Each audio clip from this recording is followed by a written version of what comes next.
बिस्मिल्लाहिर्रहमानिर्रहीम।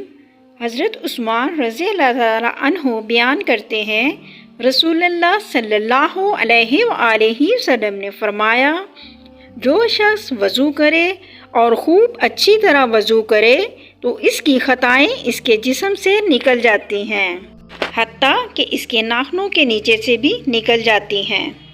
हज़रत अबू हुरैरा रज़ी अल्लाह ताला अन्हु बयान करते हैं, रसूलुल्लाह सल्लल्लाहु अलैहि वसल्लम ने फरमाया, जब मुसलमान या मोमिन बंदा वज़ू करता है तो वो अपना चेहरा धोता है तो उसकी आंखों के देखने से होने वाली तमाम खताएं पानी के साथ या पानी के आखिरी कतरे के साथ इसके चेहरे से निकल जाती हैं। बस जब वो अपने हाथ धोता है तो इसके हाथों से जो खताएं सरजद होती हैं वो पानी के साथ या पानी के आखिरी कतरे के साथ इसके हाथों से निकल जाती हैं।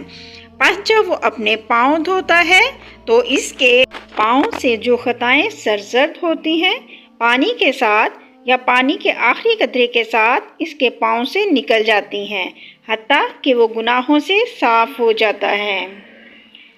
नाज़रीन, अल्लाह ताला हम सबको नमाज़ पढ़ने की तौफ़ीक अता फ़रमाए, आमीन। इसके साथ ही वीडियो का इख्तिताम करते हैं। आपसे गुजारिश है कि मेरे चैनल पर नए हैं तो मेरे चैनल को सब्सक्राइब कर लें, साथ लगे बेल आइकन के बटन को भी प्रेस कर लें ताकि मेरी आने वाली तमाम वीडियो आप तक बआसानी पहुंच सकें। मिलते हैं फिर नेक्स्ट वीडियो में, जब तक के लिए अल्लाह हाफ़िज़।